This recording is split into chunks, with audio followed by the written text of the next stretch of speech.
tere hommikust kõigile. Good morning to everyone who has joined us here and online, and good morning dear panelists. It is an honor for me to chair this panel because we have a number of Estonian crisis manager top actors. There is no doubt about that. The issue is, of course, that the panel is much too short, and we would love to have even more top actors here with us. To begin with, I would like to give everyone 3 to 4 minutes to give an introduction to today's topic. But before I give you the floor, I'd like to point out that 2 of our panelists are alumni of our school.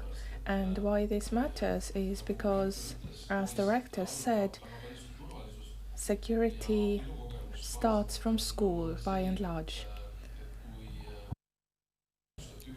My experience has showed that when there was a training called Krevex in 2011 in Tartu, European Union's assessors were impressed at how fluent our cooperation was, how well people knew each other from different organizations. And this is largely thanks to the fact that the people who are in charge of security have studied at our institute. In 1992, when the decision was made to found the academy, it was a decision that was decades ahead of its time. And our academy of military academies leaders are also alumni of our school. But if you have not yet studied at our school, then I will invite the remaining panelists to join our master's or PhD programs. But now let's continue with the panel. Taimar, would you start, please? First of all, thank you very much for giving me the opportunity to speak to you today. Sitting on this chair, I actually changed my mind about what I would like to tell you. I want to tell you a story about how this time last year we had a public sector top managers conference. A few of you were present there as well. And we had a guest speaker from Israel. His name was Aaron. He was a crisis preparedness specialist.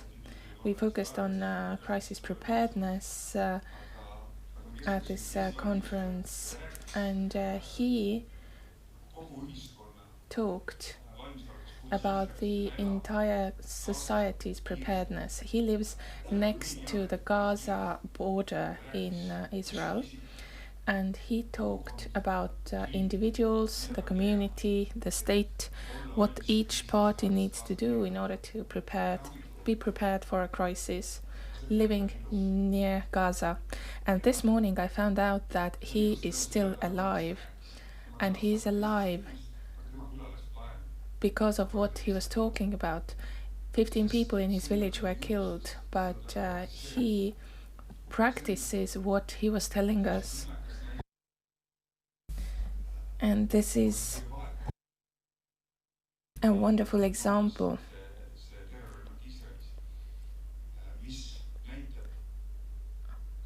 The terror attack in Israel shows us how we must all be prepared for crisis. We all have our roles.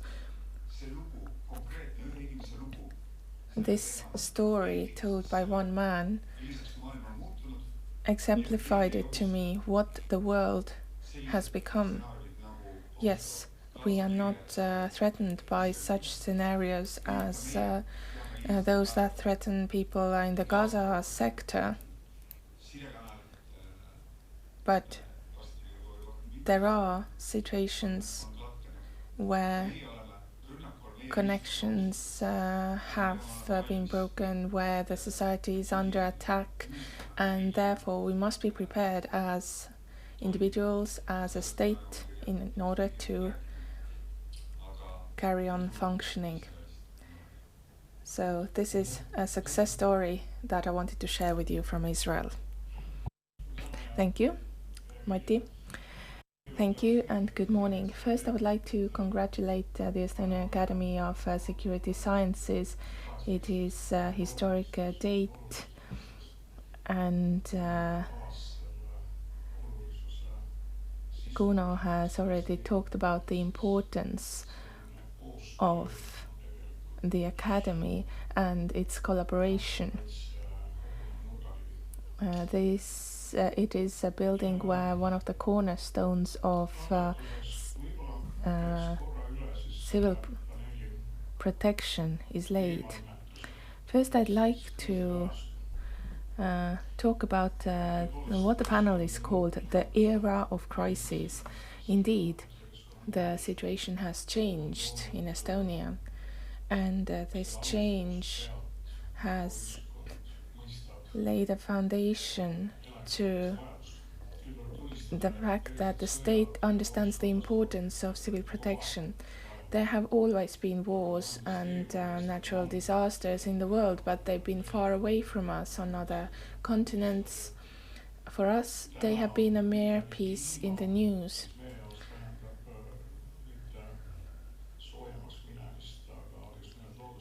Climate change, that does not mean warming in our context, but it means that there are more severe weather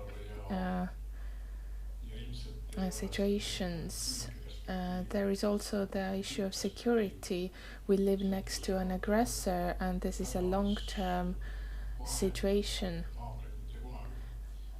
We can change our friends, but we can never change our neighbors. It's something that we will have to deal with eternally.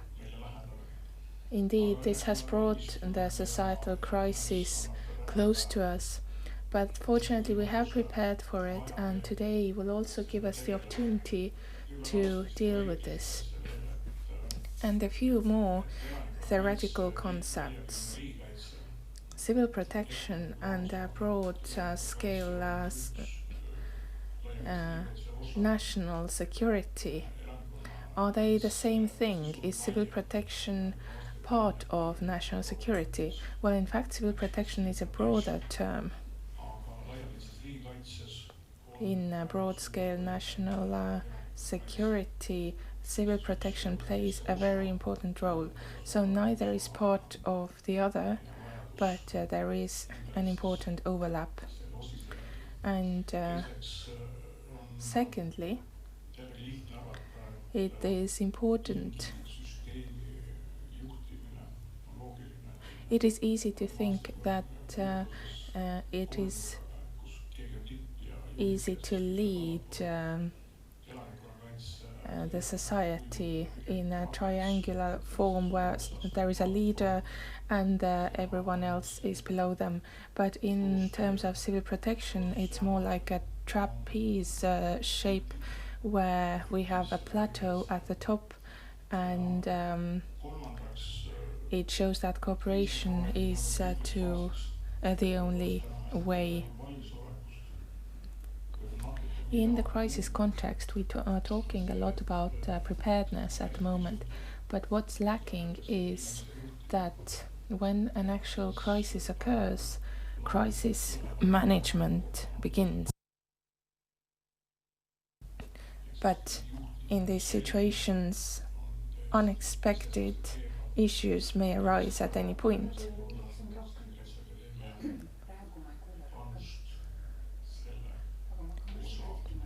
The Estonian Academy of Security Sciences has a very important role to play here. Thank you. Margo, please. Good morning. As an alumnus of this school, I'm very happy to be back here.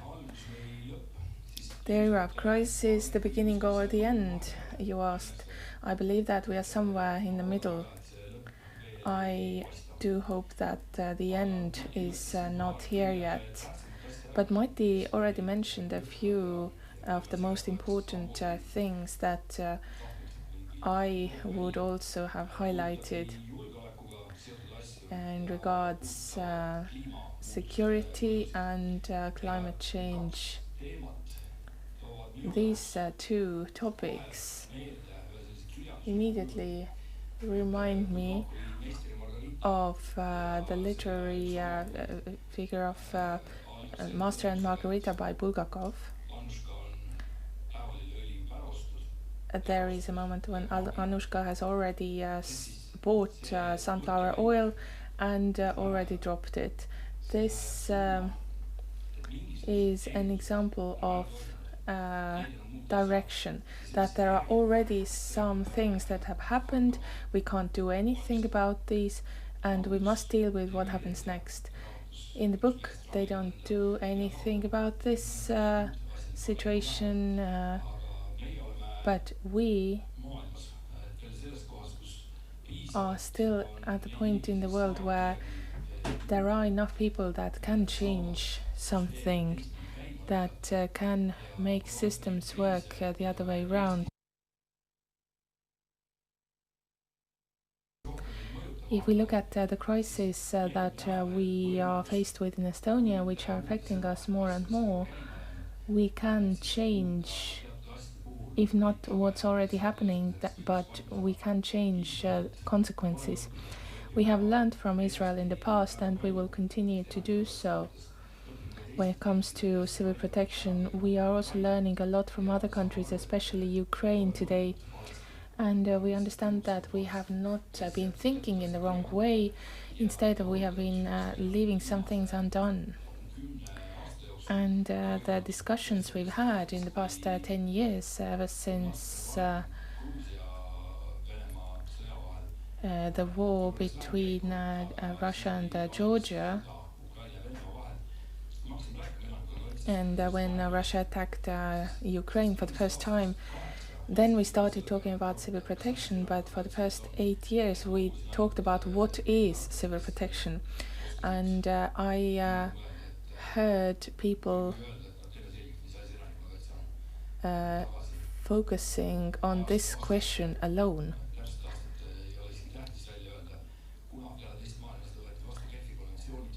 After the Second World War, the Geneva Convention was adopted, and at that point we joined it, but we didn't think what the name of the convention should be. Now, if a war starts, we must simply do what is needed. It does not matter what the exact term is.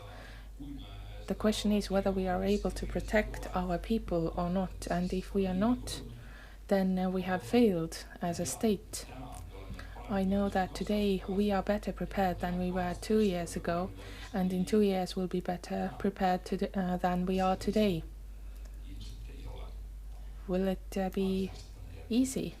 Probably not, but more about this later. Thank you, Margo. Egert, please. Good morning. It's a very intriguing topic this panel has. Do we live in an era of crisis? I think it's a really good question, but in order to answer this question, perhaps I would tell you a story from 2018, where during a recruitment interview, the manager of the institution where I'm currently employed had asked me whether I've had to solve any crisis in my life. And I thought about it for 10 seconds and I said, yes, indeed I have. Perhaps the crises are on a different scale, but we have crises in our lives on a daily basis. For example, we left the keys behind, we can't get into our car, and we had to think how to get this key, and this is also a crisis. So the question depends on whether we live in an era of crisis, depends how we approach it, how we define crisis. And my answer would be, yes, we live in an era of crisis today, tomorrow. We lived in an era of crisis 10 years ago, 100 years ago. Everything depends on how intense the crises are and how they are characterized. So we have crises in our lives on a daily basis. Each one of us has crises. The state has smaller and larger crises that need to be solved. But today, the era we live in, we also have big security crises that we need to deal with in Europe, in the whole world, that unfortunately affect Estonia as well. And the key word, how to handle crisis, depends on how we define them. And the main question, how I handle a crisis. So if you ask as a natural person, you think what this day will bring, you will think how I will handle what this day may bring and all the unexpected things that this day can bring. If we talk about organizations, institutions, to think how will I handle a crisis as an institution, these unexpected things that may happen. And the same goes to the state, to ask themselves every morning, how will I handle a crisis? How will I handle these unexpected issues that may arise?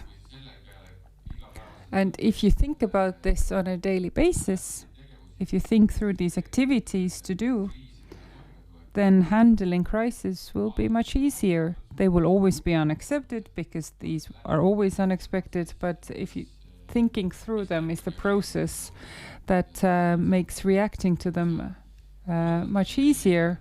And if you actually approach it as crises are inevitable, and it's important how we manage them, how we handle them, and how we react at this unexpected moment, how we mobilize ourselves and how we contribute all our resources into solving this, then this is already half the victory. Thank you very much for the first round of answers. I'm very glad that we heard personal experiences, examples from real life, but also literature. So I'm very happy about that myself. But if we move to those large-scale crises, yes, I agree that we also have many crises in our daily lives without actually calling them crises. These have been transformed in time. Perhaps 100 years ago you didn't leave a car key behind and the horse was able to go home themselves, so they solved this crisis. Also when some men were too drunk to get home. But if we come back to today's society, COVID, economic crisis, ID card crisis that affected us here in Estonia, that perhaps wouldn't be as significant in another country because they're not that dependent on ID cards. Currently the war in Ukraine, everything is happening in Israel, and also the Baltic connector issue. Are we seeing more crises? Are there more crises? Is it journalism that highlights it? Is it social media that information about crisis reaches us quicker in a more immediate way and on a larger scale through these personal sufferings? I think there's a bit of both. Our dependency on technology has increased, so all the errors in technology is a crisis. I think the ID card is just an example, and just an example of the beginning. If these cables are interrupted and we see how it's to live without connection or electricity, we'll see how this will affect our society. But this, of course, the Russia that we have next to us, they haven't been this aggressive, and all these cables and pipelines don't break themselves. But I'd like to emphasize that we are not blaming anyone until the investigation has been completed. But on one side, the world is a more complicated place and there are more crises that affect our everyday functioning.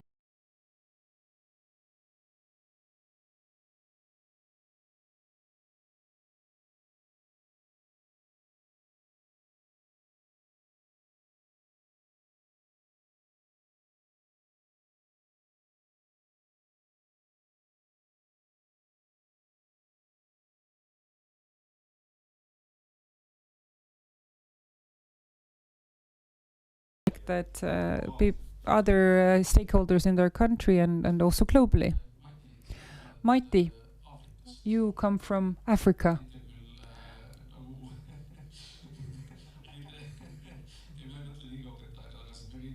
not from the time when we all came from Africa, but actually you recently just returned from Africa. We also see crisis differently in the world.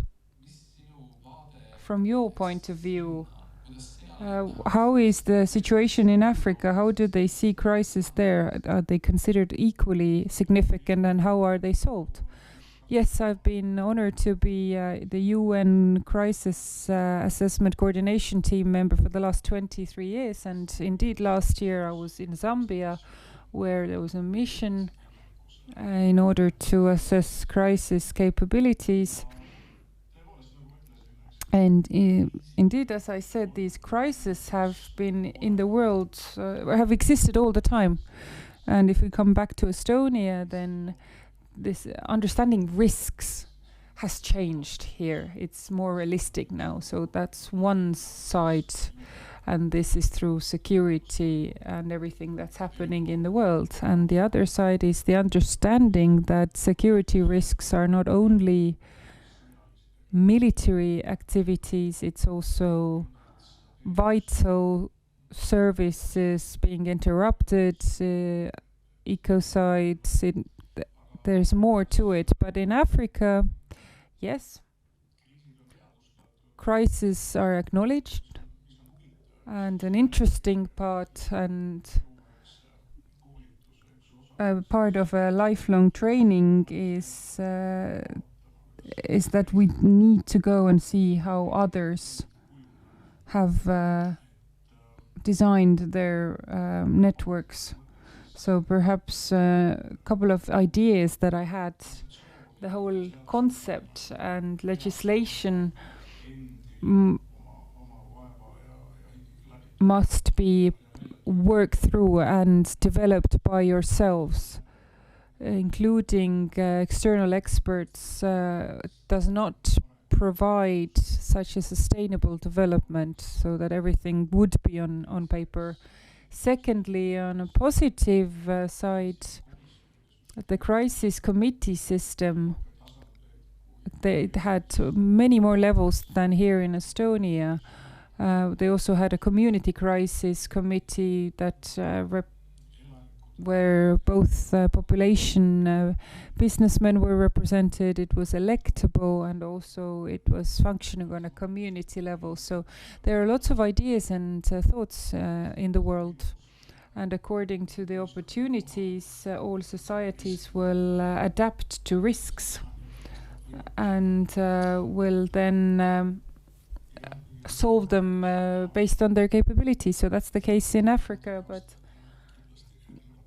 they've been there for thousands of years and will carry on for the next thousands of years, and life there is also possible.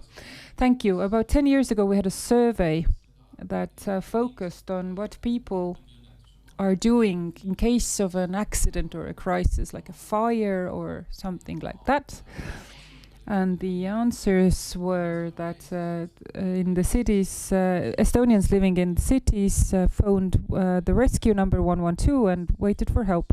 The Russians phoned 112 and then phoned relatives. And Estonians in the countryside phoned 112 and then grabbed a bucket of water.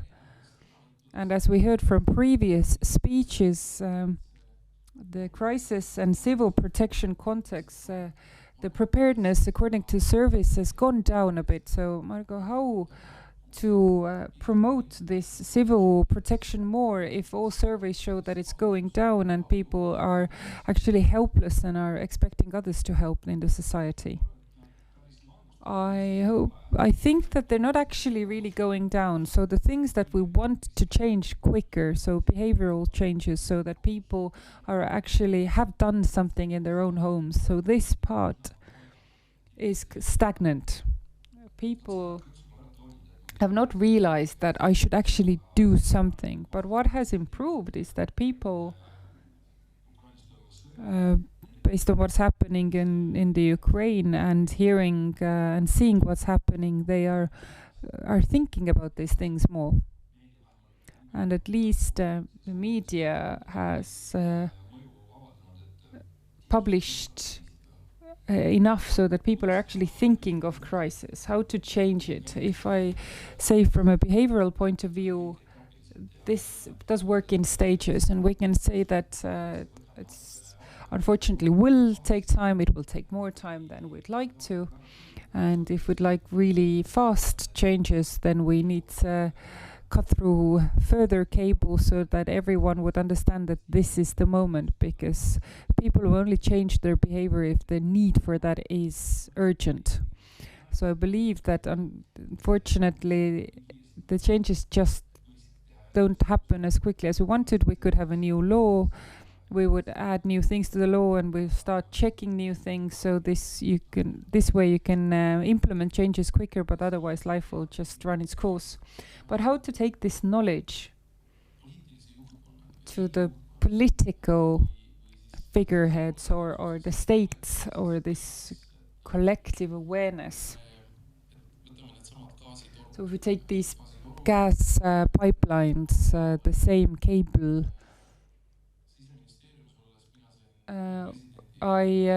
In the Ministry of Interior, I was told off when I asked about how we protect our infrastructure.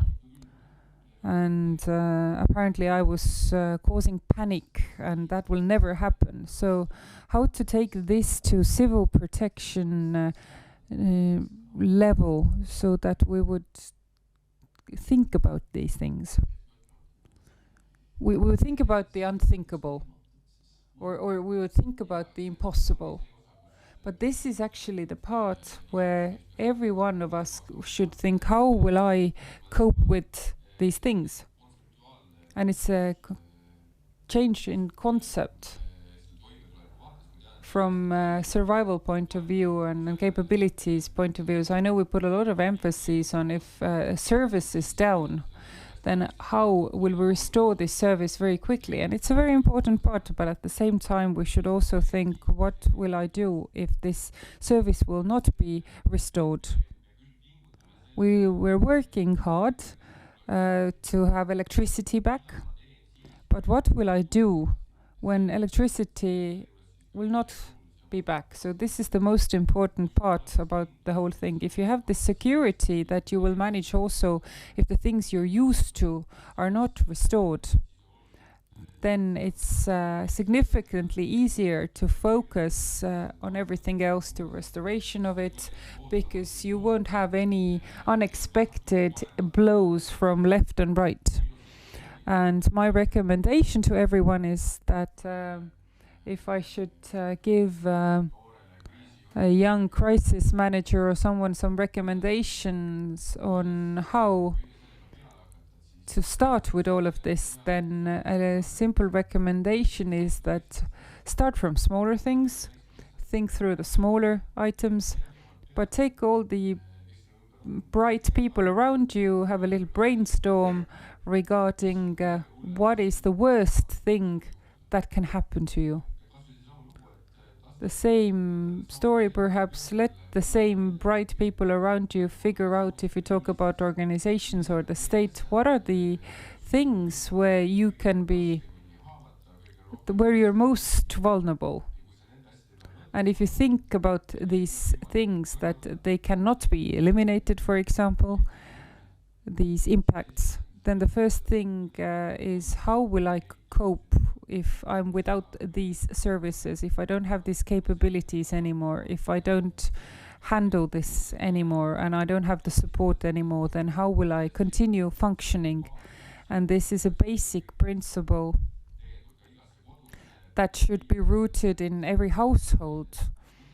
So how will you cope if you don't have the services that you're used to having on a daily basis? For example, some simpler examples. A lot of people in our society say that everything is well because I can do everything on my phone. But if there's no electricity, then at some point the phone will run out of charge. But the same experiences in the management, crisis management way, you know, you can do everything on your phone, and then when the crisis hits, you realize that actually the mobile antenna the power station also ran out of power and there's no connection and you need to do without the phone that was always supposed to be a part of your crisis plan. So in order to change this way of thinking, then in essence you should plan your life around everything without everything you're used to. And yes, we will have directions for that as well. As I saw on Facebook, then the chancellor responsible was without electricity and connection, and he had personal experiences. But Margo first, because you started your question with how to influence politicians and other. I have 2 crisis communication recommendation. Taimar may argue here, or he must argue, but crisis communication to crisis manager, 2 forbidden sentences where you shouldn't listen to politicians. Don't take all the recommendations and advice. Don't finish with a sentence, but it doesn't affect us. This crisis is not a danger to us at the moment if you talk about something that's happening in other countries. And second sentence, no reason for panic. These kind of annul everything before that. If we say this is the real danger, these are the guidelines, and then we say, but don't worry, no reason for panic. So that means don't go to the shop, don't have supplies. But in crisis management, especially if you comment on the level of danger or anything that's happening in the neighboring countries, we have to always add it up because it's politically correct, because otherwise people will ask more. Avoid this. Say, yes, we will add this sentence, but don't add them. Maiti, did you have a comment? Yes, because you were starting to talk about politicians, and I have experience with that myself.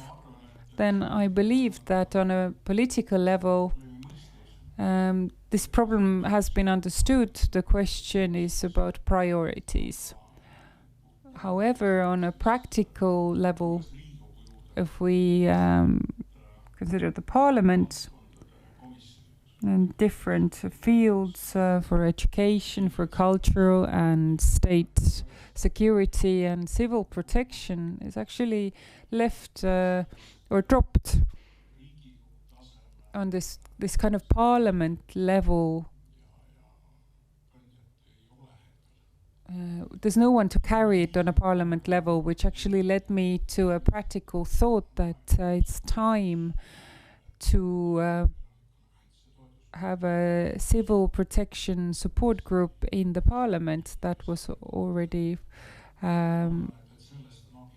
started, and I hope that this will help on a political levels to develop this field. Thank you, Taimar. So, is there reason to panic or not? There's never reason to panic. You just need to start solving a situation from some corner and it will be fine. A few comments to answer Margo. The question is not about politicians. We've actually had internal discussions about this when regarding Ukraine, how powerful the message should be. And communications people said that the messages should be powerful, but there have been complaints about the minister being too direct in explanations. But when we held back and the president was too forward with recommendations, it's difficult to keep this balance without causing panic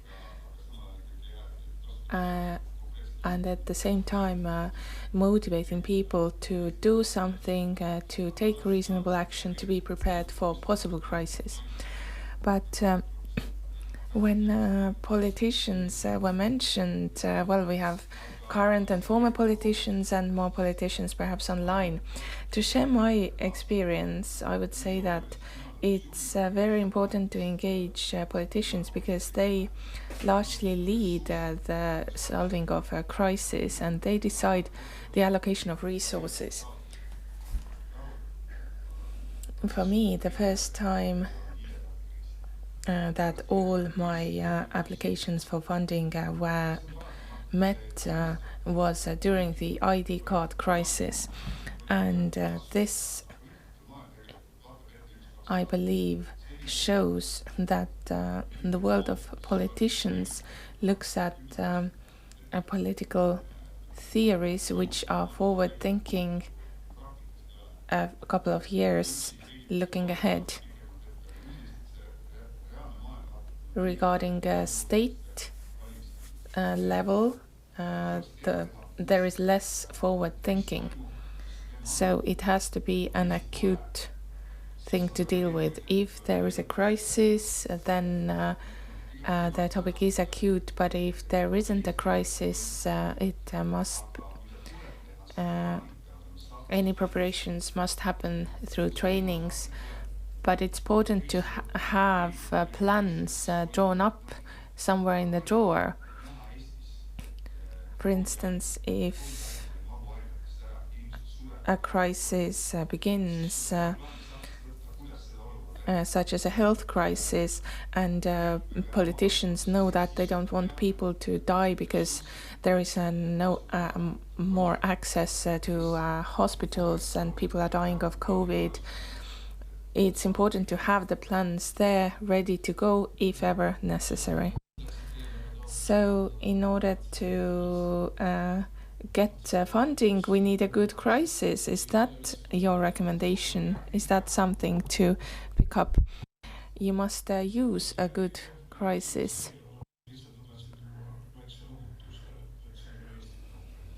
I also wanted to offer the consolation that this is not the problem in Estonia alone. This is a challenge for the entire political world, and this is how things work in the world. Even in Zambia.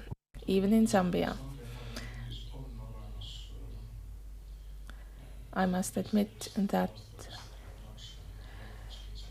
there is Disaster Risk Adaptation and Climate Risk Reduction Committee in the government of Zambia. Taimar, if you get a new boss, if there is a new prime minister tomorrow, what would you recommend? If it's not Kaja Kallas, who has had experience with crisis, if it's not Andrus Ansip, who thrives on crisis, if it's someone who does not have any experience in managing crisis and they happen to be in a crisis, what would your recommendations be? It seems to me that it's hard to recommend anything to a fresh prime minister because the world of politicians includes a crisis every day. You need to do something unexpected on a daily basis. But when it comes to crises and how to best prepare for them,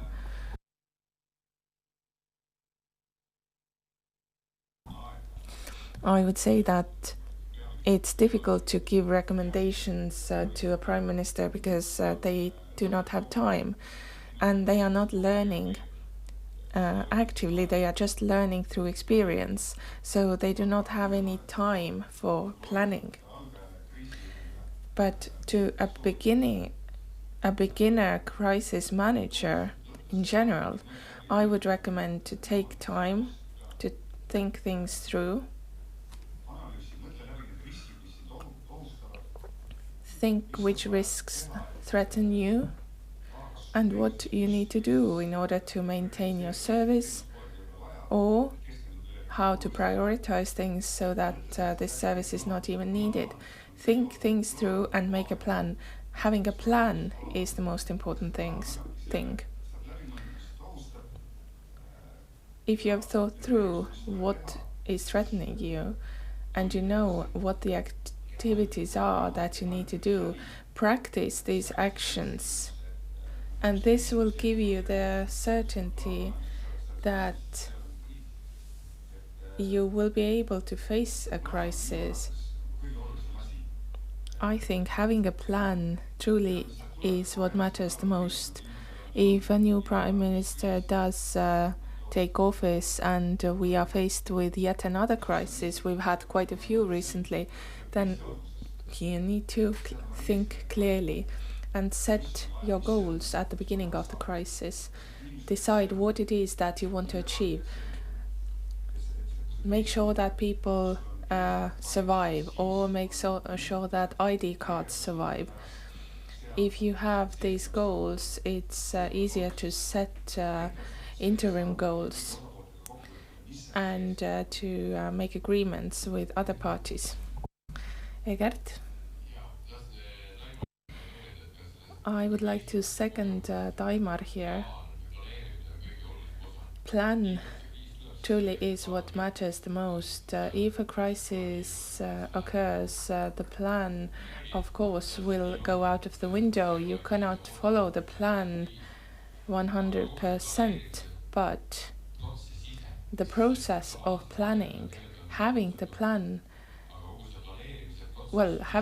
on paper is pointless, we can say, but the process of making the plan is what matters. If you make a plan, you look at your strengths, your weaknesses, you practice, and you make sure that everything that's on the paper matches the real situation. If you've done this on a daily basis and you are faced with an unexpected situation, you will know what your weaknesses are. You might not be hit by precisely what you expected and what's written in the plan, but you know what your strengths and weaknesses are, you know what your resources are, and you know how to foster some of your strengths or hide some weaknesses. It will be something you've thought through, something you've practiced, and that will help you. Crisis management is like sports. Athletes are good at what they do when they've practiced, when they've done the high jump 120 times using the right technique.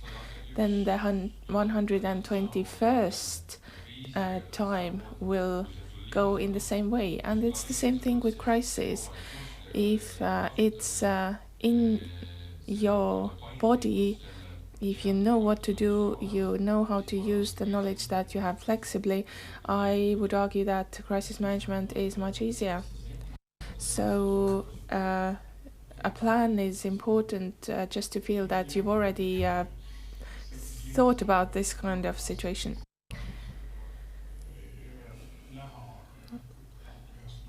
Well, I also have quite a lot of crisis topics in my body, in my physical memory. I also want to point out that it's not one person who can manage a crisis. You must have a team. You must be able to trust them. If you don't have a team, you must create one. And having a team is important for managing a situation and also for support.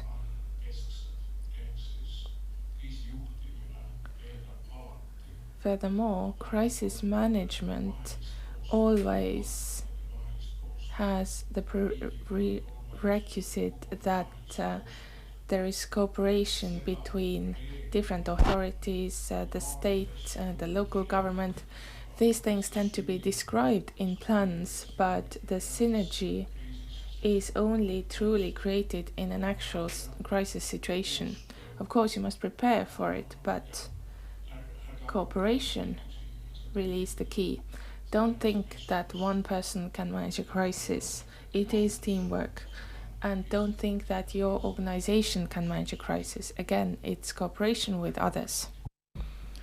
Margo? I heard a lot of thoughts that I agree with regarding a plan. If you're a beginner and you joined an organization, you should ask whether there's anybody else who was part of developing this plan or who has familiarized themselves with it very well. because these plans are very long, and you should ask this person to summarize the plan in 1 or 2 pages. This is important to understand it very well, and also to know who the important partners are that can be engaged. In every crisis, the more you can think of partners that are obliged to or can help you, use the first 15 minutes to think about who you need to solve the situation, and inform even more people so that there are other people volunteering to help. The most extensive crises we've faced are mainly criticized if information does not reach specific people. It's not that somebody will tell you, well done, you did it all alone and you didn't even bother me at all.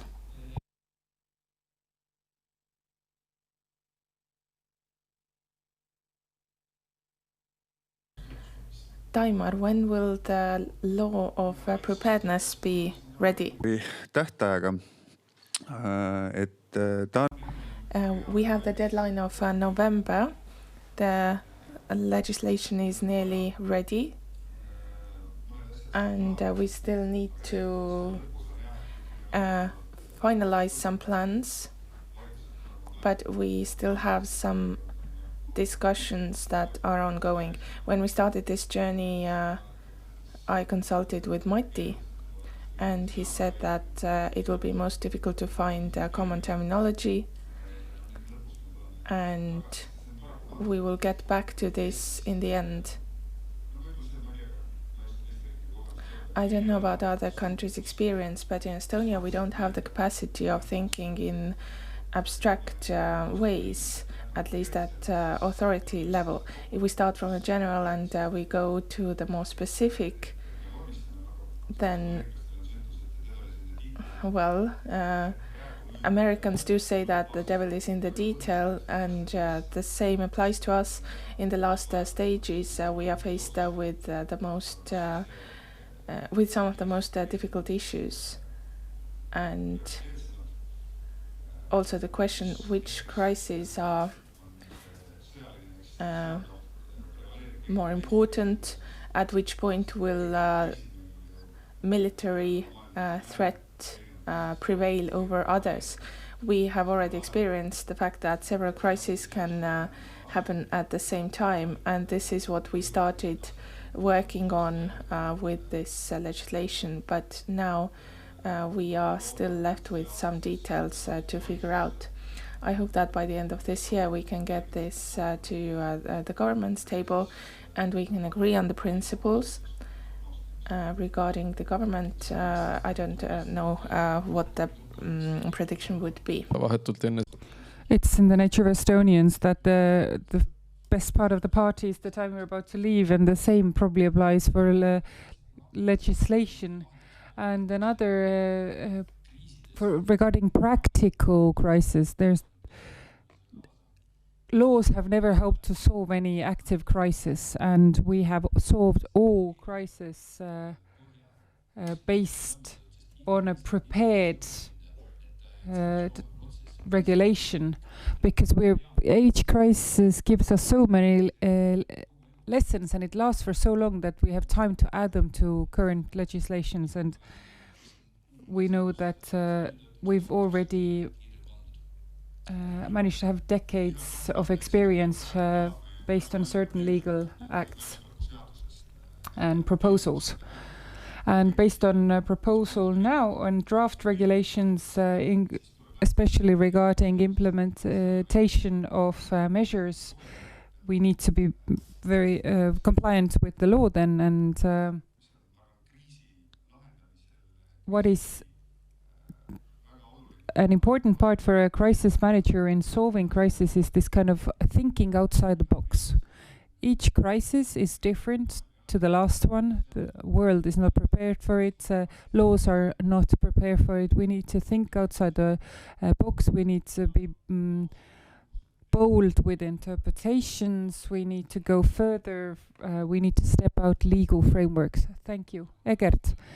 Yes, I would like to say to Margo, I know one law that has always helped us to solve crisis, and it's the Constitution. So it's no matter which kind of crisis you need to solve, as Taimar said, the objective is the most important thing, and from the constitutions you always find these principles and bases to interpret other acts.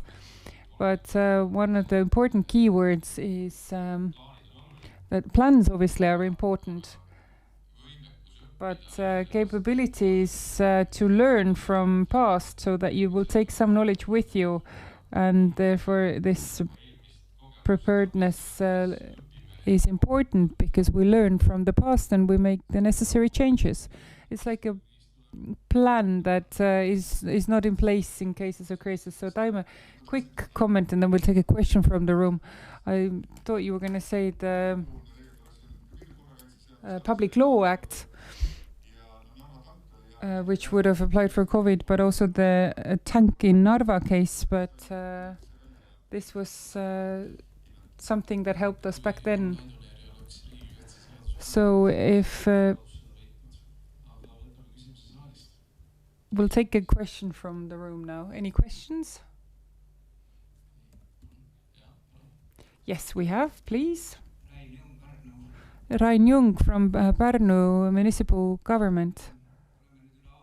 For over a year now,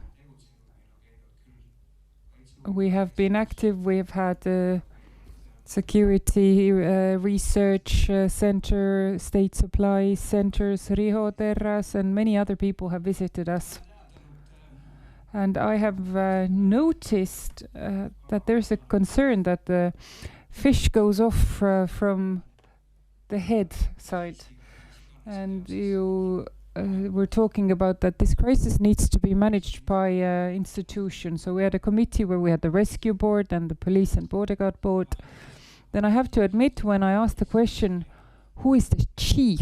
If something happens, you know, missiles are flying, who is in charge? Is it the rescue board or the police?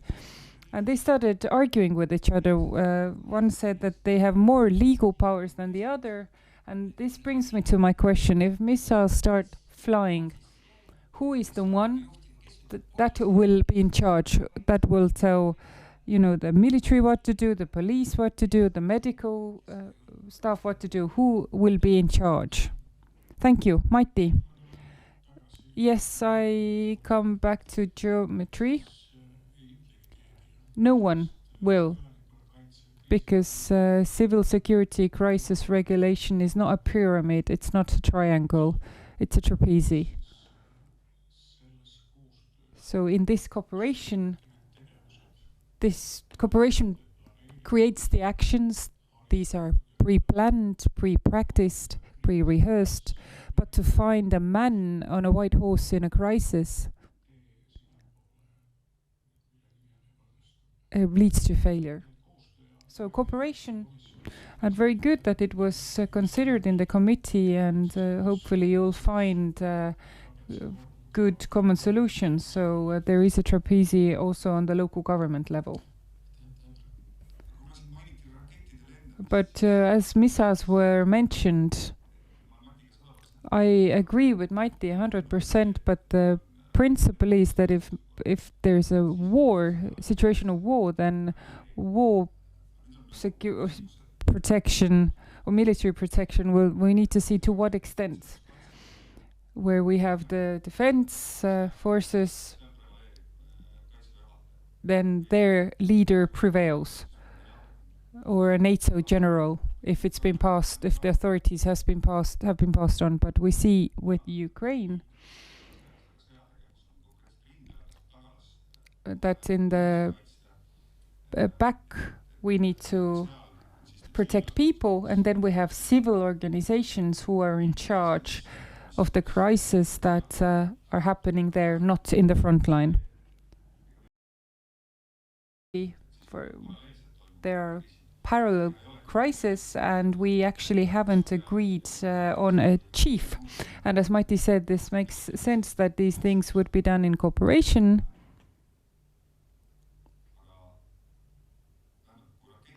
But if missiles are flying, then on front line. But hopefully Pärnu wouldn't be on front line because it's in the west of the country. So where military action takes place, that's where the leader of the defense forces will be in charge.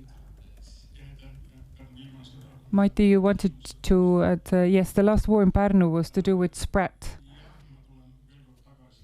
Yes, I will come back. This coin has two sides. One is kind of state protection and the other is civil protection. So if we see the experience of Ukraine, I've been there over 10 times during this war. They're both equally important. One is success in a military sense in defending your country, but the other is also very important. The trust of the state, the people trusting the state, how they feel that in a crisis the state is with them and is helping them, and through that trust there's a will for protection and a general condition of the society that supports its protecting its country and is contributing. And from the enemy's point of view, this makes them attack the energy infrastructure, etc., so that they would weaken the people's trust of the state and starts to weaken the state. Egert. And there's also one of the answers. We can argue who is in charge of one or the other crisis, but when the crisis actually hits, then we'll see. Because as I said, each crisis is unexpected, and to actually predict, I know that military protection is led by the commander of the Defense League, but the different elements, it's also important that we are ready to solve it. We see where the issues are,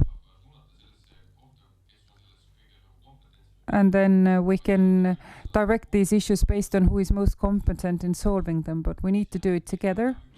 We each can't have an uncoordinated activities, but those who are involved in solving the crisis must work as one unit, and this unit will be in charge. If it's a crisis under an institution, then this institutions, including all the solving parties, is in charge. If it's a state-led, if it's a state-based crisis, then all relevant parties are in start. And if the Prime Minister, for example, in the end says that it's such an extensive crisis that they want to gather everything around it themselves, if then all institutions are included, then this is the structure that is in charge of solving the crisis. But that depends highly on what the crisis, what is the main problem, and what are the competences of people. Yes, I agree with Egert. So if it's theoretical enough, and obviously I can actually argue here, if we have a practical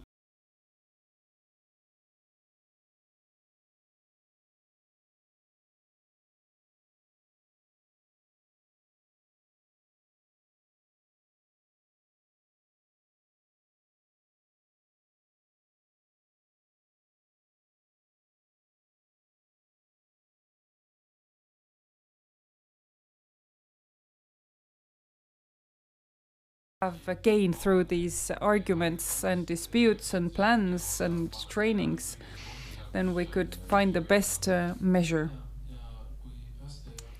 And if the police and rescue do not agree, then we had a guy who opened the conference and who is responsible for internal security, then it's their task to solve it. But as always, during good Estonian events, things get carried away in the end. Unfortunately, we are out of time. I'd like to thank you for a very interesting discussion.